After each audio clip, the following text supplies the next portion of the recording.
Hi, JoAnn. Hi, Chelsea. You know, for me, this is such a special moment to get to talk to you, one of the bastions of our field for so many different reasons. Thank you for being here. I want to start by asking about your story with the Florida Orchestra. This isn't your first time with us, right? No, I came one time before, but it was so many years ago, and some people remember it, but I think I was just out of Juilliard when I came.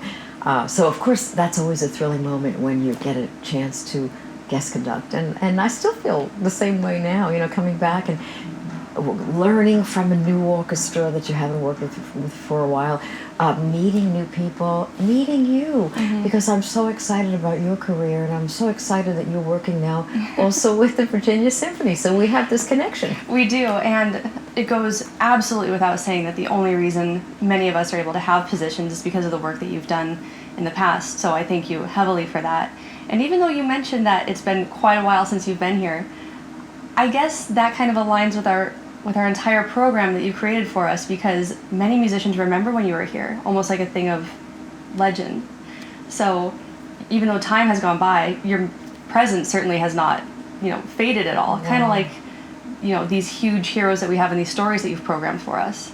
Well, and it is a concert of stories, and I think that's sort of the most appealing concerts, because everyone loves stories, whether you're a child or whether you're an adult, you love stories, and the pieces on this program are like the ultimate stories. I mean, first of all, Clara Schumann, a hero. I mean, this is a young girl in the early 19th century who's not only a virtuoso pianist, I mean, a prodigy pianist, but wants to be a composer in a time when it wasn't possible, really. But she did it. She wrote this amazing piano concerto when she was a teenager, and it's very, very thrilling to do that with Alexandra Dariescu, who's a beautiful player. We've worked together before. So that story of Clara Schumann succeeding against all odds and then continuing her life as a muse to both Robert Schumann and Felix Mendelssohn and Johannes Brahms, and playing on the highest possible level, and it's great to present that work, which many people might not have heard. It's true. It's kind of gotten lost, which is completely unfair. I would love someone to write the opera about Clara Schumann's life. Wouldn't that be fantastic? I think that'd be great. Her involvement with Brahms and with Schumann and the madness therein. Right. What a truly historical figure. And it's too bad that she gets relegated to this image of some type of love triangle instead of for the genius that she was. It doesn't often pass the Bechdel test, we should say. That's right. And her friendship with Brahms was one that enabled him to write and to find inspiration, and in some ways, though, I think Robert was the true love of her life. She loved him since she was a little girl, because he lived with the family in her father's house. Her father was a great piano teacher, as you can imagine, because he trained her as well. And Robert was a great pianist at that time. Sadly, he injured himself, so at a certain point in his career, he turned towards composition, and maybe great for us that he did that. So we have his tremendous legacy that he's left us. But it is a very interesting story, and leading to our other grand piece is truly a piece based on stories.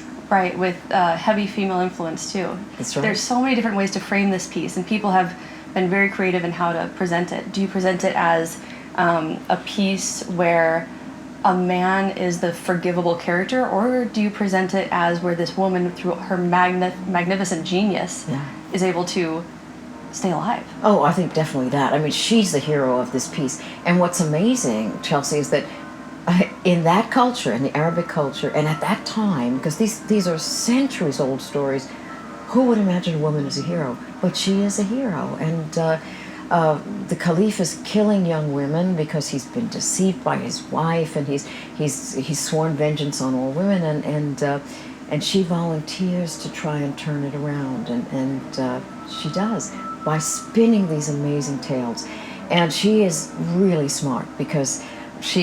When she's telling him these stories, she always ends at a high point. You're like, what's going to happen? But she tells him, well, husband, let's wait till tomorrow. It's too late now to finish. And he lets another day go by.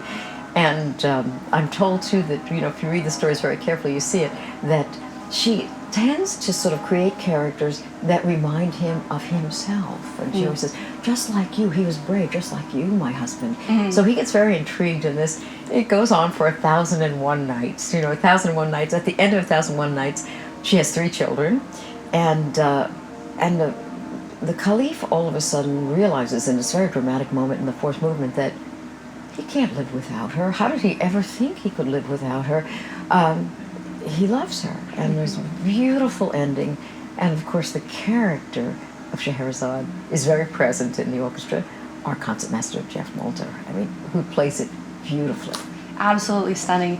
It's one of those pieces that the music itself are the characters in that great tradition of using motif and actual timbre to depict characters. We're going to hear from Jeff Moulter as our heroine, as Scheherazade. We have these trombone outbursts, these clarinet, bassoon solos. It really highlights the power of the orchestra. Rimsky-Korsakov, obviously the master of being able to paint with colors from the ensemble. When you were just describing the story, it just struck me that she might be the originator of the cliffhanger.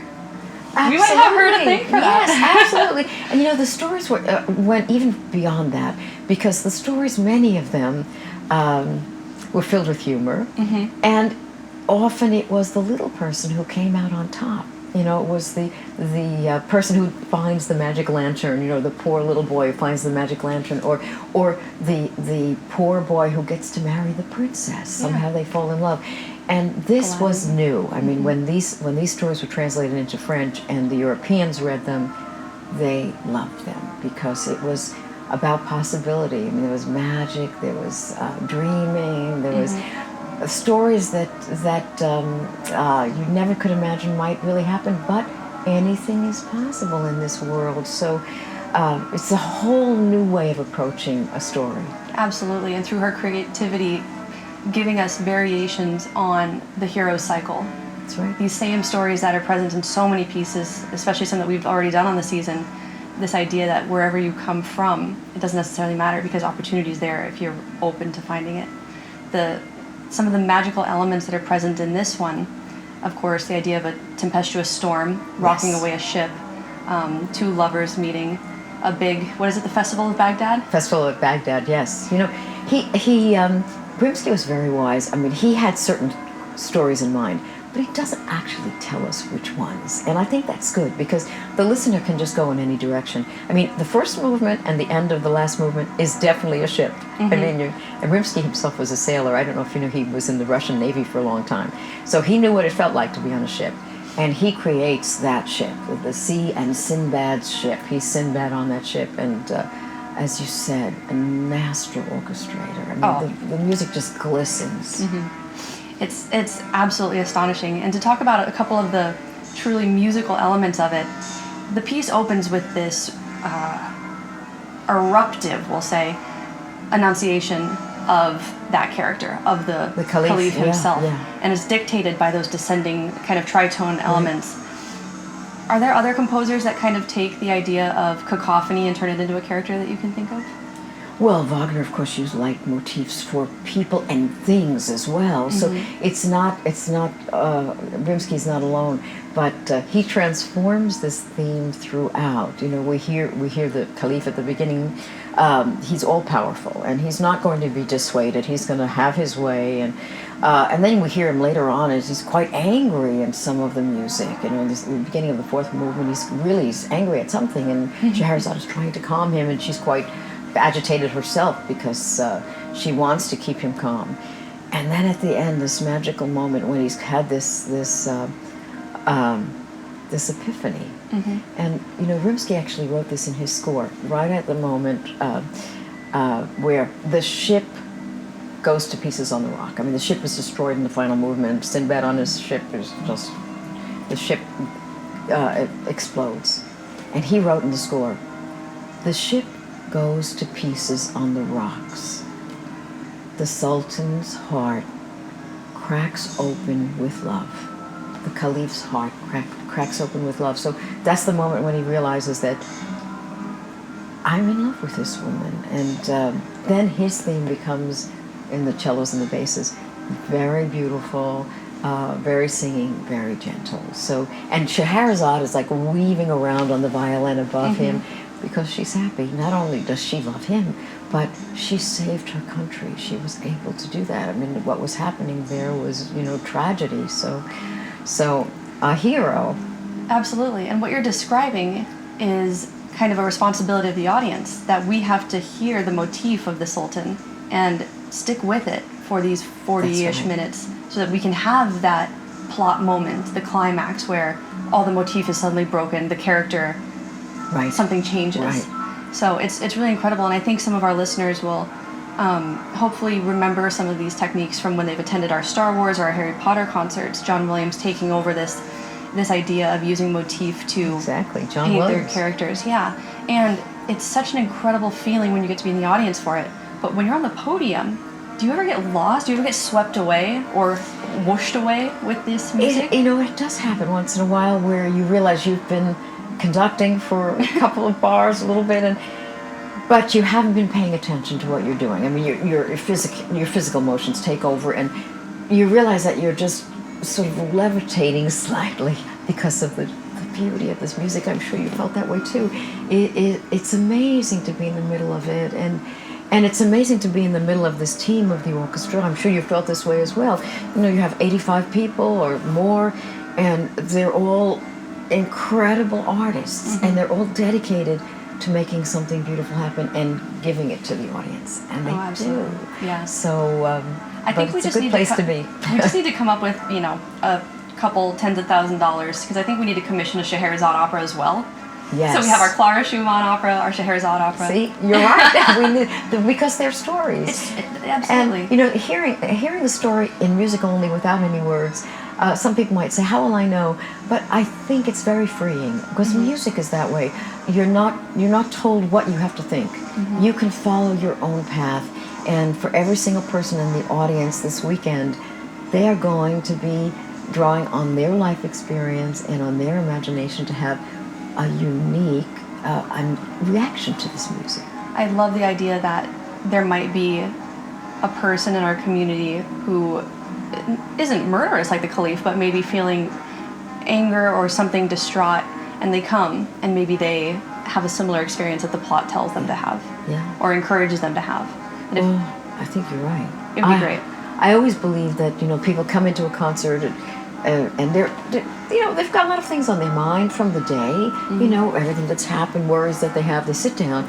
2 hours later, when they leave, do you agree they are changed? Transformed, absolutely. They're transformed. Yeah. They something inside of them has shifted, and they're feeling very different than when they came. And it actually physically happens to people listening to music. So it does. It's a great thing to go to a concert. It's an amazing thing. You get to have your individual experience amongst others, having the same artistic ideas, and it's just an incredible experience. And you've built a program with stories for everyone. There's something for everyone, which I cannot stress enough. Well, and you said something very important, to have an experience sitting amongst others.